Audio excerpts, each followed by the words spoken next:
ذاتی سیاست اور مفادات کے تحفظ کے لیے اور عوام کو ورگلانے اور بیوقوف بنانے کے لیے سہولت کاری کا کردار ادا کرتے رہے۔ ایک ایسا شخص جس نے پاکستان تحریک انصاف کے 3.5 پونے 4 سال کا جو اقتدار تھا، اس کو جس طرح غنڈہ گردی کے ذریعے پرائم منسٹر آفس کے اندر سیاستدانوں کی بے توقیری کی،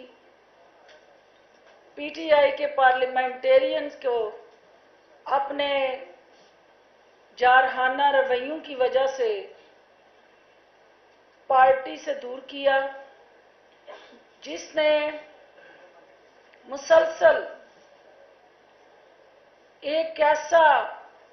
گھیرا چیئرمین پی ٹی آئی کے گرد اور سابقہ وزیر اعظم کے گرد بنا،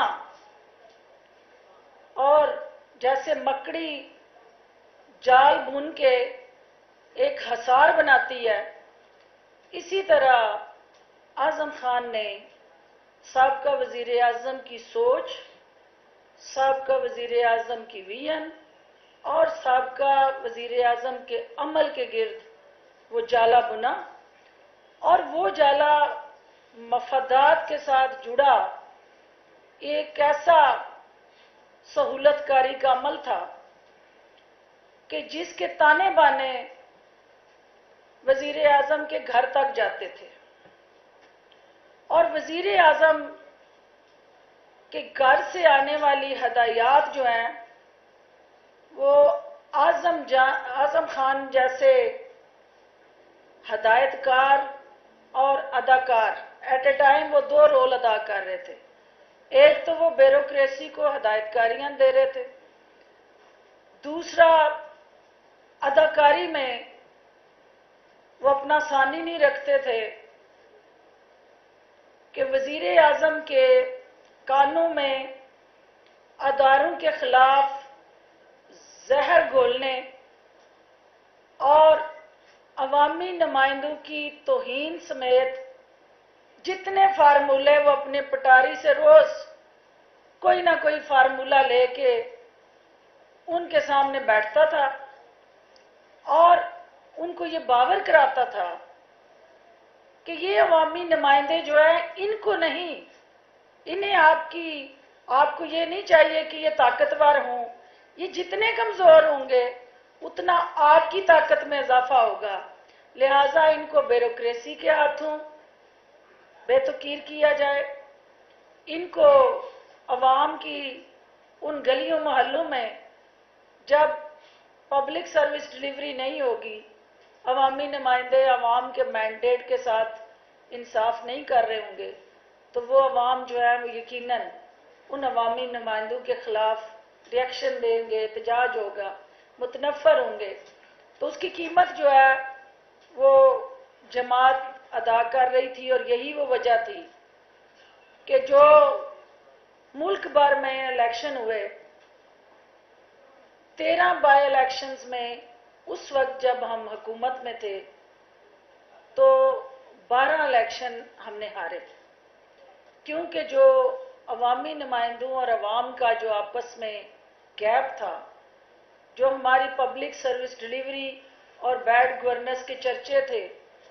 جو اداروں میں غلط فہمیاں پیدا کر کے ایک تناؤ اور کھچاؤ کے موجد عمران خان کے ساتھ بیٹھے اعظم خان کا جو روڈ میپ تھا، وہ روڈ میپ ہر حال میں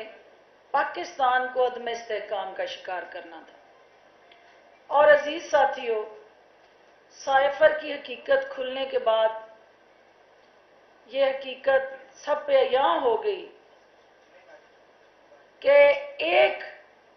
بشرا بی بی صاحبہ جہاں وہ پیرنی کا کردار نبھاتی رہیں، وہاں ان کا ایک وزیرنی کا کردار بھی پس پشت چلتا رہا، اور جہاں انہوں نے کوشش کر کے ہر وقت ہر لمحہ جھوٹ کو سہارا دیا، اس کی آبیاری کی، اور سائفر کے اندر اس طرح کی کمال اداکاری کی کہ خالی کاغذ لہرانے کی جو سپر ہٹ مووی آپ سب نے دیکھی، جس نے پوری قوم کے مفادات کو داؤ پہ لگایا، بین الاقوامی سطح پہ پاکستان کی سبکی ہوئی، اداروں کو کمزور کرنے کے لیے جو زوج تھی وہ فوج کو اپنے ذاتی مقاصد اور عزائم کے لیے کمزور کرنے کی سائفر کے ساتھ جڑی ایک مکارانہ پالیسی اور اس کے ساتھ جڑی شاطرانہ چالیں اور معصوم عوام کے ذہنوں سے کھیلنے کے لیے جو ہمارے سب سے زیادہ پسندیدہ نعرے ہیں کہ کیا ہم کوئی غلام ہیں، کیونکہ یہ قوم معاشی آزادی چاہتی ہے، یہ قوم جو ہے وہ اپنے مسائل سے لڑتے لڑتے تھک گئی ہے اور وہ نجات دہندہ کی تلاش میں ہے۔ تو اس قوم کے اعصاب کے ساتھ کھیلا گیا، اس قوم کو منفی، بے بنیاد، من گھڑت، جھوٹے اور زہریلے پروپیگنڈے کا شکار کر کے پاکستان کی قومی سلامتی کو داؤ پہ لگایا گیا۔ اعظم خان کا جو کردار اس قوم کے سامنے آیا ہے اور اس کے ساتھ جڑا پیرنی کا جو گٹھ جوڑ ہے، وہ اس بات کی عکاسی کرتا ہے کہ زوج کے ذریعے فوج کو ملائن کرنا جس ٹارگیٹڈ، پلانٹڈ اور انجینئرڈ اس کاغذی پروسیس کو مینوور کر کے اپنے سیاسی مقاصد کے لیے استعمال کرنا، یہ جو اعظم خان کا بیان اور سٹیٹمنٹ ہے وہ اس حقیقت کی کلی کھول رہی ہے کہ اس کی ڈوریاں جو ہیں وہ الٹیمیٹلی کہاں سے ہلائی جا رہی تھی اور وہ کس طرح پرائم منسٹر ہاؤس میں بیٹھ کے ہر ایک کی پگڑی کو دیدہ دلیری سے اچھالنے میں مصروف عمل ہے۔ کوئی شخص بھی اس کے عتاب سے محفوظ نہیں تھا، وہ میڈیا ہو، وہ عدلیہ ہو، وہ افواج پاکستان ہوں، وہ قومی سلامتی کے ادارے ہوں، وہ آپ کے عوامی نمائندے ہوں، وہ بیوروکریسی کے اندر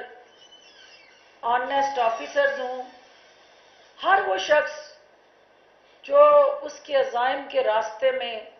چٹان بن کے کھڑا ہوتا تھا، اس کو کرچی کرچی کرنا، ملیا میٹ کرنا اور اس کو اپنی سوچ کے ساتھ طائب کر کے مفادات کا تحفظ کرنا، یہ وہ اعظم خان کا اصل روپ اور چہرہ تھا جس کو اس نے خود اپنے ہاتھوں سے اپنے منہ سے بے نقاب کیا۔ لیکن آج کی پریس کانفرنس کے ذریعے میں یہ کہنا چاہتی ہوں کہ کسی کا وعدہ معاف گواہ بن جانا یا کسی کا کوئی ایسی سٹیٹمنٹ دے کے اپنے گناہوں سے چھٹکارا حاصل کرنے کی کوئی کوشش کرنا، عوام کے اندر یہ عمل جو ہے وہ قابل قبول نہیں ہے، کیونکہ جہاں اداکار، ہدایت کار اور اس فلم کے ساتھ جڑا سارے کا سارا جو گینگ ہے، جب تک آرٹیکل 6 کے تحت ان سب کو قانون کے کٹہرے میں نہیں لایا جاتا، عوام اور اس ملک کی قومی سلامتی کے ساتھ کھیلنے کا یہ جو سلسلہ ہے یہ نہیں رک سکتا۔ دوسری بات میں یہ آپ کے ذریعے باور کروانا چاہتی ہوں کہ جو سائفر کے ساتھ جڑا ایک میرے معصوم عوام کو گمراہ کرنے کا ایجنڈا تھا، جس کو انہوں نے بعد میں اس بیانیے سے حسب عادت یو ٹرن لیا، اور حسب عادت ان ممالک کو جن کی بنیاد پہ انہوں نے ایبسولوٹلی ناٹ اور ہم کوئی غلام ہیں جیسے سلوگن متعارف کرائے اور نوجوانوں کو یہ باور کرایا کہ میں ملک کی اکنامک ساورینٹی اور ٹیریٹوریل انٹیگریٹی کا محافظ ہوں۔ وقت نے ثابت کیا، حالات نے ان کا اصل اور حقیقی چہرہ سب کے سامنے بے نقاب کیا، اور یہ سائفر کے حقائق عوام کے سامنے آنے کے بعد آئی پی پی کی لیڈرشپ اور تمام آئی پی پی کا جو as a political force plate form ہے وہ حکومت وقت سے یہ مطالبہ کرتا ہے کہ اس سارے کھیل کے ساتھ جڑا ہر وہ کردار جو کسی نہ کسی طرح اس میں ملوث ہے، سہولت کار کے طور پہ، ہدایت کار کے طور پہ، اداکار کے طور پہ، یا کوئی پروڈکشن کرنے والا بھی اندر اگر شامل ہے تو اس کو بھی آرٹیکل 6 کے تحت اس ملک سے غداری کرنے کے جرم میں قانونی اور آئینی شکنجے میں لایا جائے، اور عوامی سطح پہ اس سارے حقائق کے بے نقاب ہونے کے بعد ان تمام معصوم ذہنوں سے پی ٹی آئی کی قیادت اور اس کے ساتھ جڑے سارے کردار جو ہیں وہ معافی مانگیں، ان اداروں کی جن کی انہوں نے تذلیل کی، بے توقیری کی، ان کو کمزور کرنے کی جو دانستہ کوششیں کی، اس کے لیے بھی وہ نہ صرف پبلکلی اپالوجائز کریں بلکہ ان رائٹنگ بھی اپنے اس جرم کے فعل کے اعتراف کے بعد کم از کم اخلاقی سطح پہ اعظم خان سے اپنی لا تعلقی کا اعلان کریں۔ وہ بتائیں کہ یہ شخص جس کو ہم نے وزیر اعظم ہاؤس کا قبضہ گروپ کا سرگنا بنایا تھا، یہ شخص جو ہے آج وہ ہماری صفوں کی جو حقیقتیں بیان کر رہا ہے، تو اس کا اصل کردار کیا ہے، اس کا اصل روپ کیا ہے۔ تو ہم منتظر ہیں کہ اس پہ ان کی قیادت کا کیا رد عمل آتا ہے۔ دوسری چیز جو میں آج آپ کے ذریعے عوام کو بتانا چاہتی ہوں، جیسا کہ آپ جانتے ہیں کہ ہم نے پچھلی پریس کانفرنس میں استحکام پاکستان کی رجسٹریشن، اس کے مینیفیسٹو اور اس کے ساتھ جڑا جو ہمارا فیوچر پولیٹیکل روڈ میپ ہے، جو ہمارے اغراض و مقاصد اور سیاسی میدان کے اندر ہمارا جو آنے والے الیکشن اور سیاسی منظر نامے پہ کردار ہے، ہم اس پہ بات کریں گے۔ تو ساتھیو، ہمارا مینیفیسٹو جو ہے وہ پبلک کر دیا گیا ہے، آپ کو اس کی کاپیاں جو ہیں وہ ڈسٹریبیوٹ کی جا چکی ہیں۔ اس کے چیدہ جو پوائنٹس تھے میں اس کو ہائی لائٹ کر چکی ہوں، اور آپ کو پتہ ہے کہ کسی بھی جماعت کا جو مینیفیسٹو ہے یا منشور ہے وہ اس سیاسی قیادت کی ذہنی ہم آہنگی، فہم و فراست، ملک کے ساتھ محبت اور عوام کی ترقی اور خوشحالی کے اس روڈ میپ کا تعین کرتا ہے۔ تو یہ منشور جو استحکام پاکستان پارٹی نے دیا ہے، یہ صرف منشور ہی نہیں بلکہ عوام کو دیا گیا ایک شعور ہے، اور یہ وہ عوام کی ترقی اور خوشحالی کا وہ روڈ میپ ہے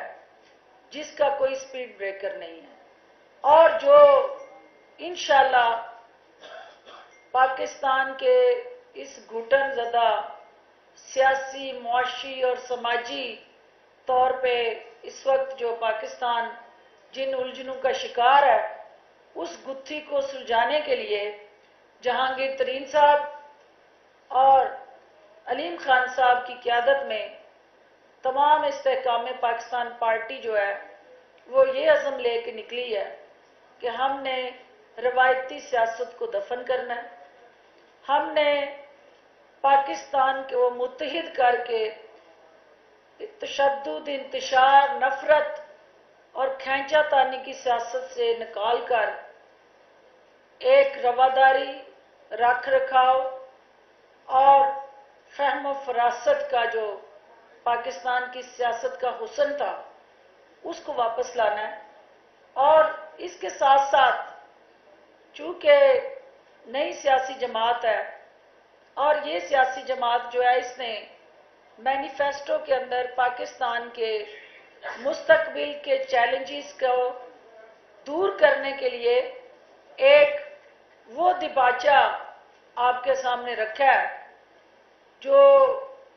انشاءاللہ ریفارمز کے ساتھ جڑا، عوام کی توقعات کے ساتھ نتھی اور پاکستان کے مسائل کے تدارک کی وہ کنجی ثابت ہوگا کہ جس سے پاکستان کے اندر جو قائد کا پاکستان ہے، وہ خواب جو علامہ اقبال نے دیکھا تھا، اس کی تعبیر جو ہے وہ استحکام پاکستان پارٹی دے گی، اور اس کے لیے کہ اقبال کے خواب کو تعبیر دینے کے لیے ہمیں اقبال کا شاہین چاہیے، تو ہم نے انتخابی نشان کے لیے بھی شاہین نشان کے لیے درخواست جمع کروا دی ہے،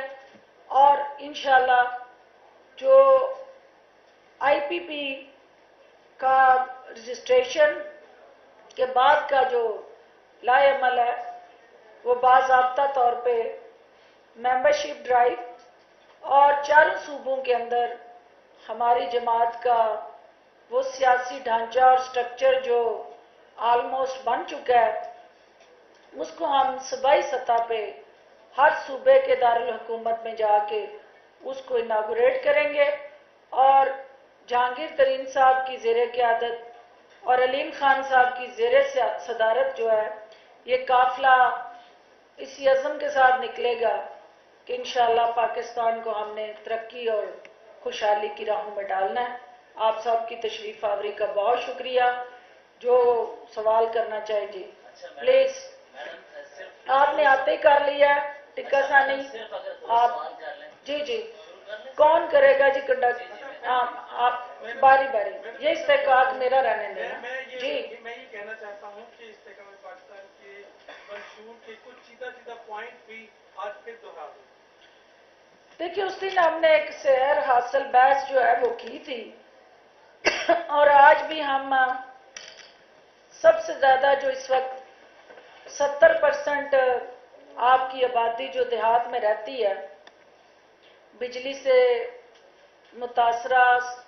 اس کے ستائے ہوئے لوگ بل نہیں دے پا رہے، پریشان ہیں۔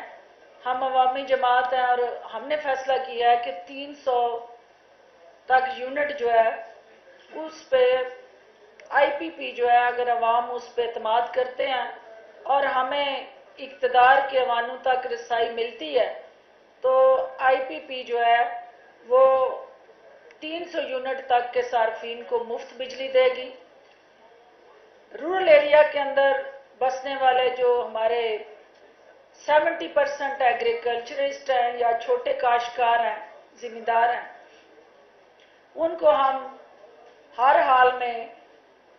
جو بجلی کا لوڈ ہے اس سے سولر پہ شفٹ کر کے سبسیڈائز کر کے ان کو وہ سارا سپورٹ جو حکومت کو وہ بوجھ اٹھانا چاہیے جو ہمسائے ممالک میں ہماری سرحد کے دوسری پار کسانوں کو جو سپورٹ حکومتی سطح پہ دستیاب ہے کیونکہ فوڈ سیکیورٹی آپ کا اگلا چیلنج بننے جا رہا ہے، کیونکہ جتنی تیزی سے آپ کی آبادی بڑھ رہی ہے اتنی تیزی سے آپ کے ریسورسز نہیں بڑھ رہے، اسپیشلی جو اناج آپ کا سارا امپورٹ ہو رہا ہے اور آپ کے ریسورسز ڈپلیٹ ہو رہے ہیں، تو آئی پی پی یہ سمجھتی ہے کہ فوڈ سیکیورٹی کو ہر حال میں انشور کرنا، پروٹیکٹ کرنا جو ہے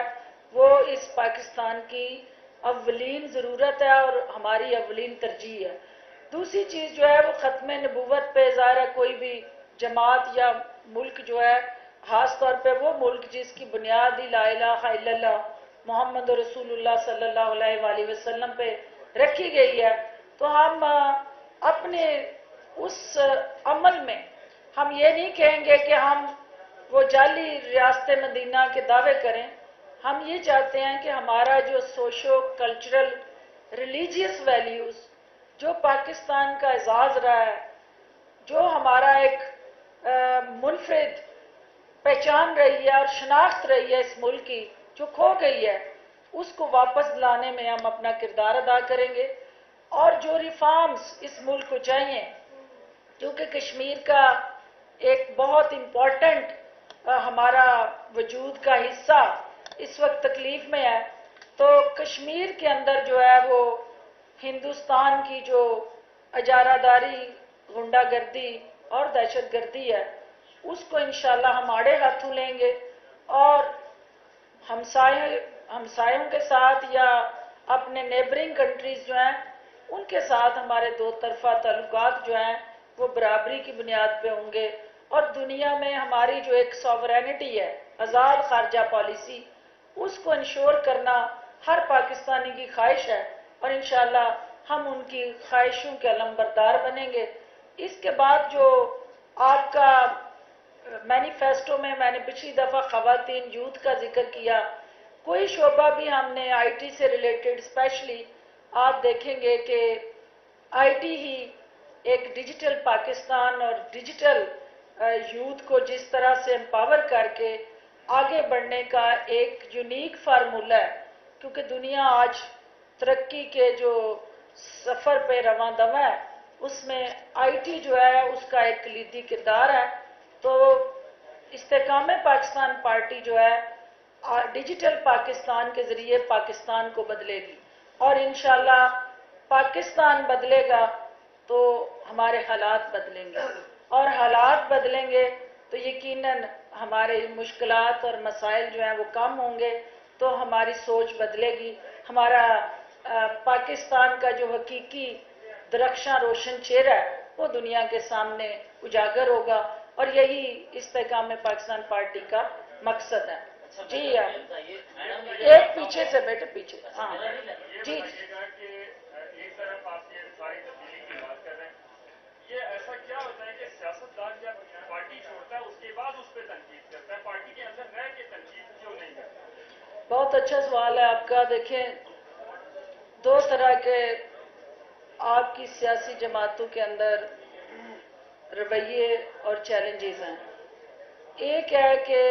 پارٹیوں کے اندر جمہوریت ہو اور لیڈرشپ جو ہے وہ اپنی کمیاں، کوتاہیاں یا غلطیاں جو ہیں ان کے حوالے سے پارٹی کے اندر جو رائے آئے اس کو سننے کی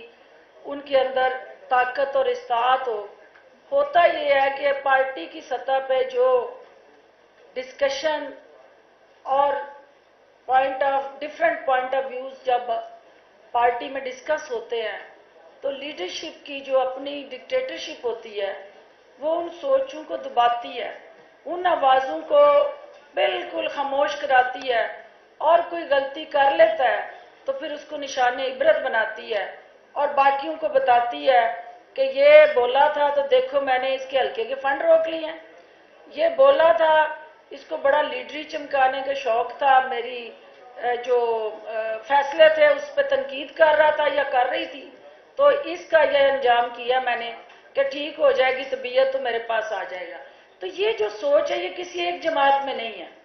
آپ اپنے ارد گرد ہر جماعت میں دیکھ لیں وہاں جمہوریت کتنے پرسنٹ ہے، اور جب تک جماعتوں کے اندر جمہوریت نہیں آئے گی ملک کے اندر جمہوریت نہیں آ سکتی۔ جب وہ جماعتوں کے